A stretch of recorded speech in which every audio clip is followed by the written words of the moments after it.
Y cuando tú das una palabra y le pones ahí tu espíritu, esa palabra trae vida a nuestro ser. Señor, y eso queremos ser impartidos, ser ministrados, que tú nos impartas de tu espíritu la vida a través de tu palabra. Enséñanos, Señor, guíanos. Hoy abrimos nuestro corazón, nuestros oídos a ti, en el nombre de Jesús. Amén. Le invito a tomar asiento. Gloria a Dios. Gracias, Señor. Amén. Gracias, Señor. Encomendamos a los niños en tu mano, a todos, Señor. Sean benditos del Señor. Amén. Bueno, nos quedamos en la justificación verídica, nos libra de iniquidad. Gloria a Dios. ¿Alguno acá tiene alguna de esas carpetas que tiene escrito algo mal? ¿Alguno acá? ¿Usted? Después hablé con la hermana Daniela y a ver cuáles son las hojas de tamal, porque las estamos haciendo para que nos quede bien a todos, ¿sí? Amén. Bueno, gracias, Señor. La justificación verídica nos libra de iniquidad. Los principios fundamentales de la fe que estoy por exponer en este capítulo, los expongo quizás desde una profundidad diferente a lo que normalmente escucho que se predica hoy en día. Están desarrollados bajo un entendimiento profético y apostólico, que los cimentará como edificio de Dios capaz de contener su gloria postrera. ¿Entendieron eso? ¿A quién va a edificar la palabra? A la iglesia. ¿Para qué? Para poder contener lo que Dios pueda soltar sobre la iglesia. ¿Eh? Sin la revelación, sin estar firme en un fundamento, no podemos contener. Un edificio, cuando es edificado, depende su edificación de lo que pueda contener y de lo que pueda ese edificio recibir. Y el edificio de Dios que Dios edifica a la iglesia es con sus hijos, con cada hijo. Cada uno tiene que ser edificado para poder recibir más y contener más de su gloria. Así que también la edificación personal de cada uno tiene que ver con lo que uno va a recibir de Dios. ¿Están entendiendo? O sea, si yo crezco voy a tener más de Dios. Si soy edificado, si tengo pensamientos que le agradan a Dios, voy a recibir más de Dios. Jesús en un momento le dijo esto. Dijo: Padre, tú siempre estás conmigo porque yo hago lo que te agrada.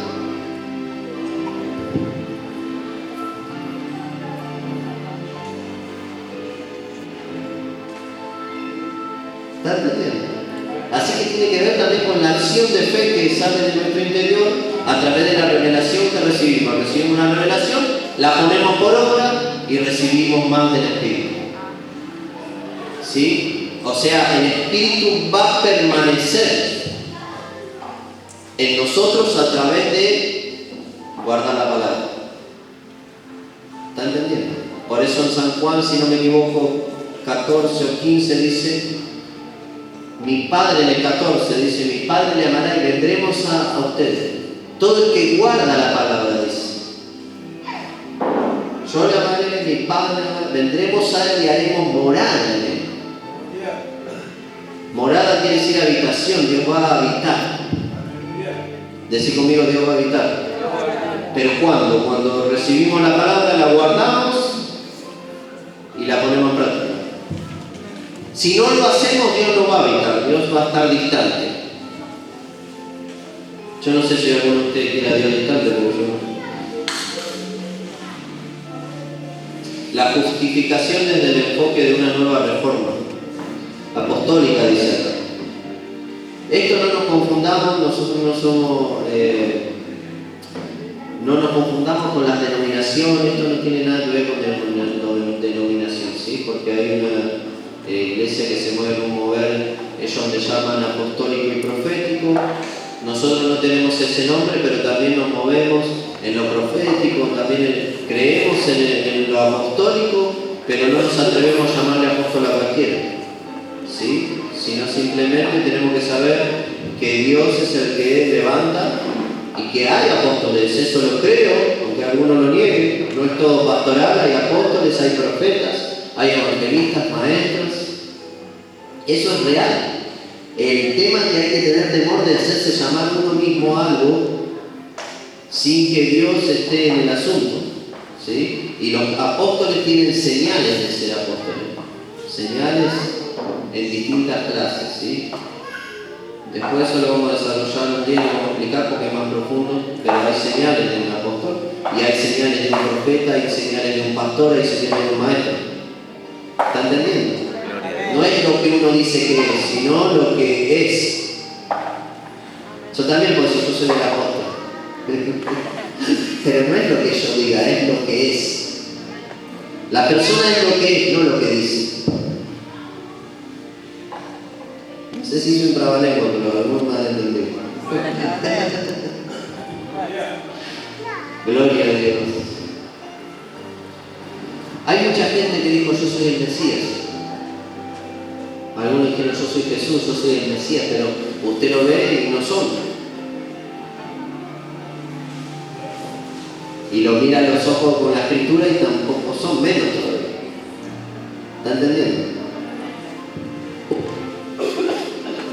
Sería imposible tocar el tema de la iniquidad y cómo encontrar nuestra liberación de ella, sin entender con claridad el sacrificio justificador de Cristo en el Calvario. Muchas malas interpretaciones se han cometido en el entendimiento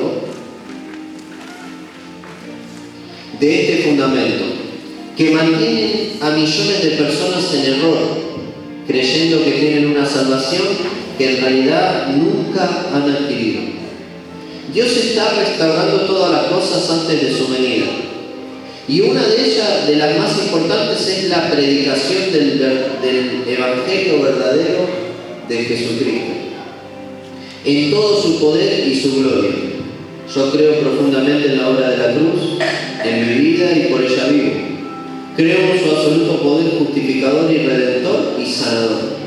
Creo que somos salvos por gracia por medio de la fe, de una fe con frutos y obras poderosas en Dios. Pero también creo que hemos diluido tanto la predicación del verdadero Evangelio tratando de atraer gente a los pies de Cristo, que le hemos quitado en muchos casos los ingredientes básicos de salvación. ¿Está entendiendo? Es lo que otros llaman el Evangelio light. O sea, para que la gente venga, empezaron a ceder a cosas que saben que Dios nos dijo que no. ¿Está entendiendo? A veces hay una presión. Hay presión. Nosotros hemos tenido que soportar presiones por cosas que hemos dicho que no. Otros han cedido y hoy las aceptan en sus iglesias. Pero nosotros no vamos a ceder. Y en eso tenemos que orar unos por otros para que estemos firmes en lo que Dios nos ha mandado. Amén. No podemos ceder ante las cosas del mundo que Dios ya ha dicho que no. No podemos manipular la palabra y decir, bueno, me equivoqué. No. Tenemos que estar firmes. ¿Amén? Y si hay algo que está torcido, enderezarlo. ¿Cuánto desean? Diluir el Evangelio. La pintura a veces está muy fuerte y la diluimos con agua. No es lo mismo. Hay cosas que se diluyen, se minimizan. Jesús lo dijo claramente. Aquel dice que conozca la palabra tal cual yo la dejé y la predique así, será llamado grande en el reino de Dios. Pero aquel que la disminuya o la agregue será llamado muy pequeño en el reino de Dios. Amén. Así que acá está hablando de que hay ministerios que por atraer a más gente, y para que la gente esté cómoda, le dicen, bueno, sí, podés hacer eso, podés hacer lo otro. ¿Está entendiendo? Hemos reducido un evangelio transformador pero confrontador a la vez, en una sencilla y dulce oración del pecador, carente de realidad espiritual y de compromiso. Una oración en la cual una gran cantidad de gente que la hace no tiene la menor convicción de pecado, ni deseo alguno de dejar el mundo para seguir a Jesús. No es solo hacerle a alguien a decir, recibir al Señor Jesucristo en tu corazón y serás salvo, es después enseñarle la palabra de Dios y que ellos tengan la oportunidad de renunciar a las cosas malas, de tener una verdadera convicción que la trae el Espíritu Santo. Hay que orar para que Dios se mueva con poder en esas áreas y haya conversión. ¿Entienden? Podemos tener una iglesia llena de gente que no está convertida. La conversión lleva a cambios. Y después de la conversión viene la consagración. Cada día hay que consagrarse, cada día hay que rendirse.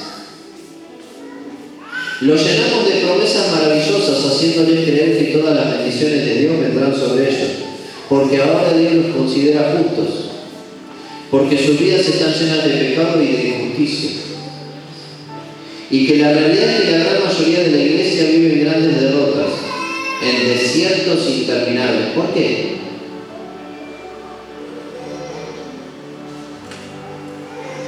Por eso mismo también. Que Dios nos mire como Jesús, como Dios mira a Jesús, no quiere decir que Dios tampoco vea que tenemos que ser santificados. Entonces todos irían al cielo, así. ¿Está entendiendo? Dios nos ve como a Jesús. Él ve la obra que Él está haciendo a través de Cristo. Por eso dice, Jesús nos ha sido hecho justificación, santificación y lo último, redención. Primero nos justifica y después viene la santificación, que es un proceso de morir todos los días de la tarde, de ser cada vez más agradable a Dios, cada vez más parecidos a Jesús. Es un proceso. Hasta la redención, que es cuando Dios nos libere de este cuerpo de pecado y nos dé un cuerpo completamente incorruptible. Eso dice la Escritura. Amén. Pero mientras tú no tengas ese cuerpo incorruptible, vas a tener que cada día morir. La pelea va a estar. Cuando venga la redención completa, ya no vamos a tener que luchar contra el pecado, porque el pecado ya no va a estar en nosotros. ¿Cuántos se van a gozar por eso? Qué lindo, ¿no? Sin sentir ninguna tentación. No vamos a tener más este cuerpo. El pecado fue condenado en la carne. Amén. Dice, la gran mayoría de la iglesia vive en grandes derrotas, en desiertos interminables. ¿Por qué? Porque también el evangelio se ha diluido. Y un evangelio diluido no tiene los mismos resultados que un evangelio completo. ¿Cuántos están entendiendo eso? Un evangelio diluido no tiene los mismos resultados que un evangelio completo. ¿Amén? Dice, teniendo nombre de que viven pero están muertos. La justificación por medio de la fe se produce cuando yo creo con todo mi corazón que Jesús ha tomado mis pecados en su cruz. Y yo pongo mi vida en esa cruz para vivir por ella. Cuando tomo la decisión de dejar atrás mi vieja manera de vivir, porque estoy sinceramente arrepentido y avergonzado de mis obras, de que mis obras hayan llevado a Jesús a un sacrificio tan terrible, cruel y doloroso. La unción con Cristo, que es como un matrimonio, de hecho Pablo hace esta comparación en la epístola a los Gálatas, cuando alguien se une en matrimonio, deja su vieja forma de vivir como soltero, deja la casa de sus padres y se une en un firme compromiso a su mujer. Lo mismo es cuando nos unimos a Cristo, dejamos nuestra vieja forma de vivir y nos unimos en un mismo espíritu con el Señor. Sin embargo, hoy se vive en muchos casos un evangelio sin compromiso, el cual vivir bajo la vieja estructura de pecado no tiene la menor importancia. viven bajo la creencia que son justificados por la gracia y que entrarán en el reino de los cielos, hagan lo que hagan, porque un día dijeron con su boca: Señor, ven a vivir en mi corazón. Esto es una peligrosa mentira.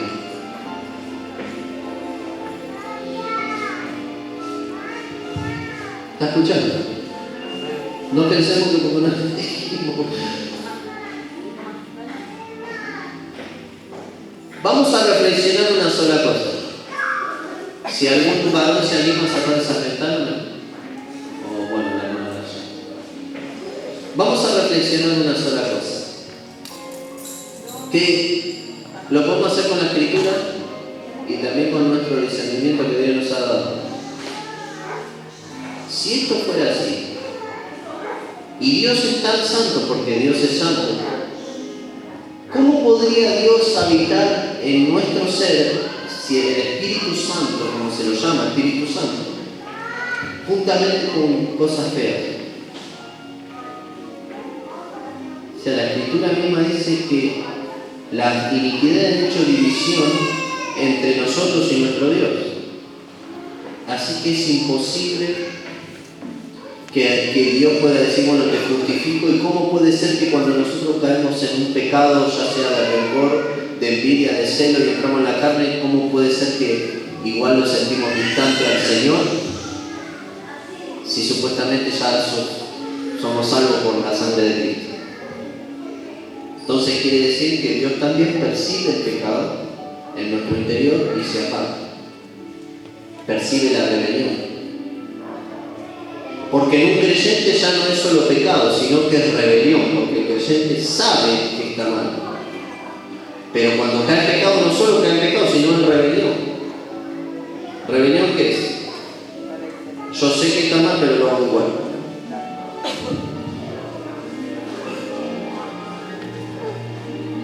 Si bien la gracia es el regalo inmerecido de Dios y la salvación no requiere que nosotros hagamos obra alguna para poder ser salvos, sí es un requisito irreemplazable que se entre por medio de la cruz.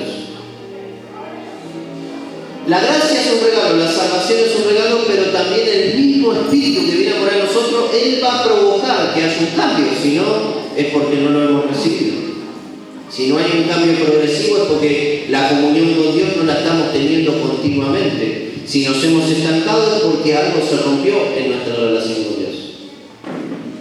Si nosotros andamos siempre con alguna persona, vamos a ser nosotros de alguna manera influenciados con esa persona. Vamos a empezar a pensar con esa persona porque vamos a tener diálogo con esa persona y esa persona de alguna manera nos va a influir en nuestros pensamientos y acciones. Imagínense si eso el enemigo lo puede lograr con alguien del mundo. ¿Cuánto más si caminamos con el Espíritu Santo? ¿Cuánto más vamos a empezar a pensar como Él y a razonar como Él? Y por medio del pensamiento vamos a tener diferentes acciones y actitudes ante diferentes circunstancias. ¿Cómo podemos hacer un cuerpo de Cristo, una iglesia, con distintos caracteres y distintas personas? ¿Cómo podemos llevarnos bien si no es a través del poder de Dios? Si no es a través de que Dios nos dé la gracia, la unción, la sabiduría, el razonamiento propio al del Espíritu Santo para poder solucionar nuestras diferencias o nuestras inquietudes y poder igual así todo estar unidos? ¿Cómo lo podríamos hacer si no fuera a través de Dios? A lo largo del mundo podemos ver, y nosotros quizás lo hemos experimentado en carne propia, tener amistades de antes y por traiciones y por escuchar que hablaron mal de nosotros, por distintas cuestiones, hemos cortado con amistades. Si alguno me dice que nunca le pasó, que nunca tuvo que cortar con alguna amistad, o que antes iba a la casa de la vecina y después ya no fue más por algo, yo creo que todos lo han pasado. ¿O no?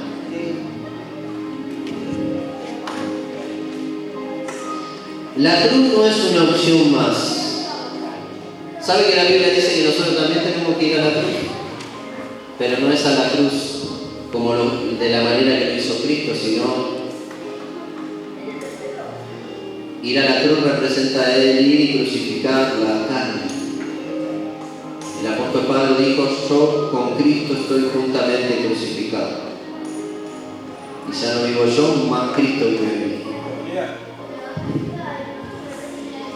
Pero antes el apóstol Pablo dijo: miserable de mí, ¿quién me librará de este cuerpo de muerte? Quiero hacer las cosas bien, pero el cuerpo me lleva cautivo a la ley del pecado y de la muerte. Pero dijo: gracias doy a Dios, que a través de Cristo Jesús puedo vencer eso, puedo dar la muerte. ¿Está entendiendo? A través de desarrollar una buena relación con Dios, una relación continua, comprometida, vamos a tener la fuerza que viene del Espíritu Santo, del Espíritu de Cristo, del Espíritu de Dios, para poder cada día mantener la carne crucificada. De otra manera no se puede. Por eso el principal requisito de un creyente no es que viva una vida religiosa, de solamente ir a la iglesia, de escuchar, de ir a un estudio, sino de desarrollar cada uno individualmente una relación viva y eficaz con Dios. Porque el mismo Espíritu es el que nos lleva en triunfo en triunfo. Es el mismo Espíritu que nos lleva de victoria en victoria y es el mismo Espíritu que nos va guiando a la verdad. Porque hay gente que aún con la Escritura y conociendo, viven una manera religiosa y legalista. ¿Por qué? Porque carecen del Espíritu. Entonces dicen ellos: yo hago esto porque la Escritura dice, pero no lo están haciendo a través de la guía del Espíritu. El hombre espiritual mira las cosas diferente, camina diferente, trata diferente. Y aún a veces parece que contradice la palabra, pero no la está contradiciendo. Está yendo en el punto exacto que Dios le marcó. ¿Cómo dice eso, pastor? Parece que usted está... No. A Jesús le sucedió. A Jesús lo criticaban porque él parecía que quebrantaba la ley, pero él la estaba cumpliendo en un nivel que ellos no conocían ni entendían. Por eso él se juntaba a veces con las prostitutas, con los ladrones, y él le decía: la sabiduría se justifica por sus hijos. Él estaba diciendo: ustedes ahora me están criticando porque yo estoy con ellos.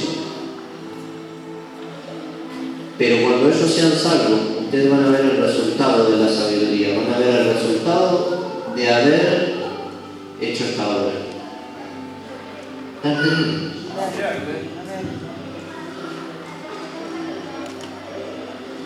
Que conduce a la salvación, y ahí es donde el alma arrepentida entrega su vida con el firme propósito de empezar una vida nueva, dejando atrás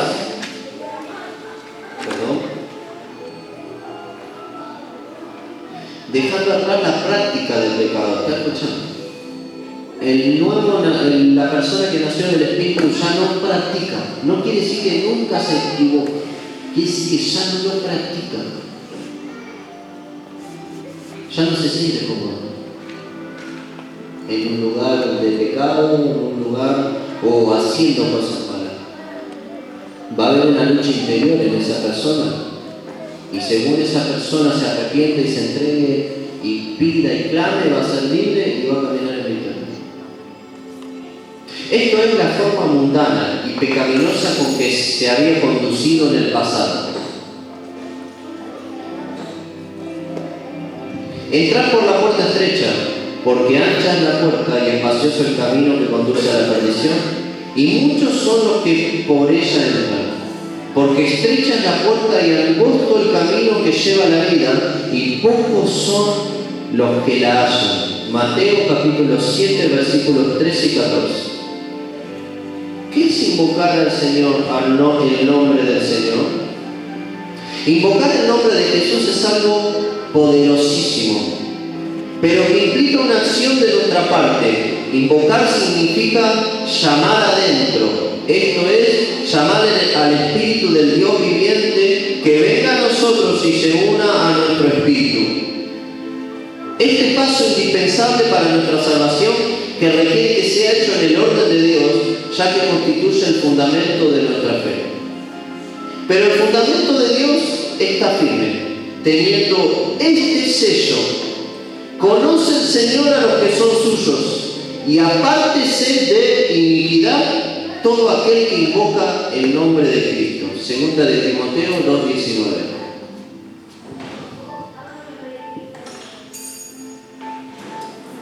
Dios conoce a los que son suyos y nos manda que nos apartemos de iniquidad todo aquel que invoca el nombre del Señor.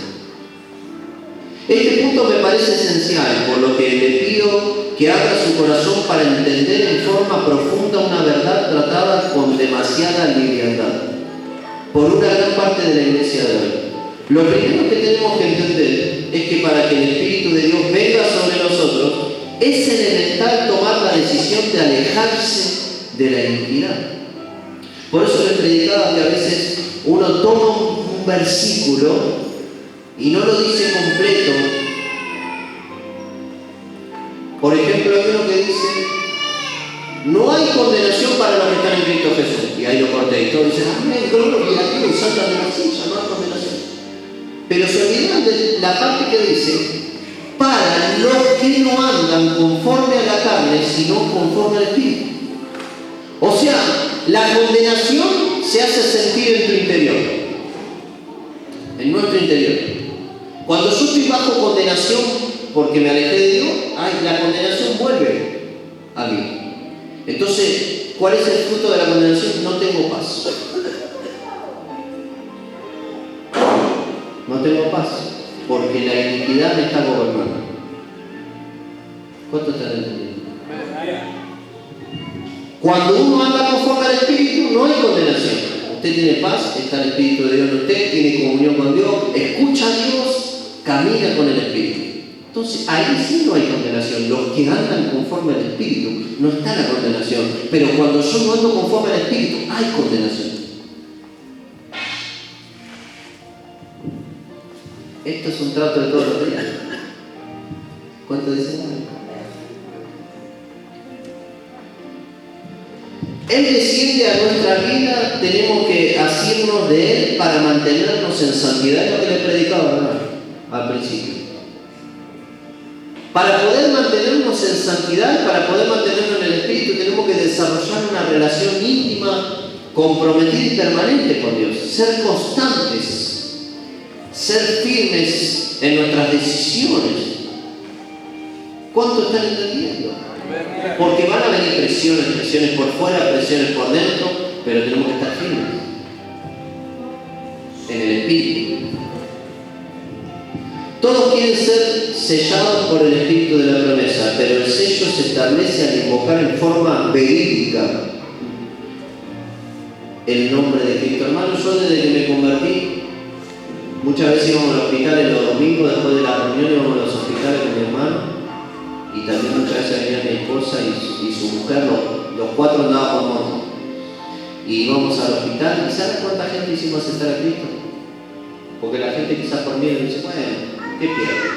Señor Jesús entró en mi corazón. Pero verídicamente, ¿cuántos lo habrán hecho? Porque eso se hace real cuando se hace verídicamente. Y eso solamente lo sabe Dios. Pero también lo podemos saber nosotros a través de la recepción de la persona después de que hizo la oración. No es solo por una lágrima, sino el fruto después de esa oración. Tiene que haber un cambio que viene de adentro hacia afuera. Y esa persona va a tener algo sobrenatural. Mire, yo cuando fui a la iglesia la primera vez me convencí. Yo fui por temor, porque había visto una película, porque Dios me estaba tratando, me estaba llamando, yo no entendía nada todavía. Yo no podía adorar a Dios.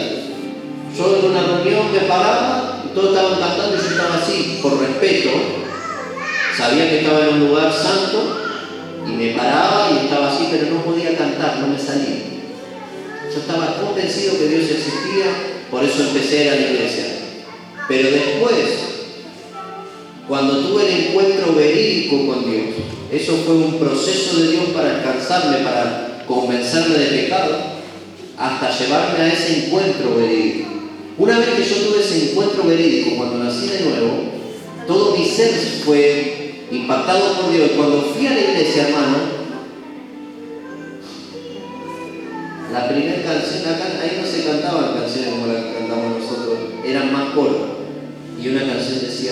sube a la cruz conmigo. Y hermano, Dios tocaba mi espíritu y era un río de lágrimas y yo sentía eso, que iba hacia ahí muriendo. Y es el primer mensaje que Dios me dio en una alabanza: sube a la cruz. Naciste de nuevo, ahora tenés que ir a morir cada día. Lo he hecho como pude, muchas veces no morí. Pero estamos en el proceso y estamos muriendo cada día. Cuando nos detenemos de morir a la carne, el Espíritu Santo toma distancia y se detiene el proceso de crecimiento. ¿Cuánto están entendiendo? Pero cuando se hace verídico hay un cambio.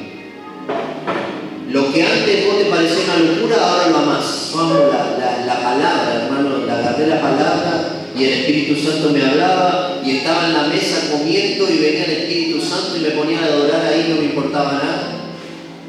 Y la palabra cada vez que la leía, Dios me hablaba y yo sentía la presencia. Y muchas veces me sigue sucediendo, pero yo digo mi experiencia desde el principio. Agarraba la escritura y la leía, el Espíritu Santo me hacía entender y sentía su presencia.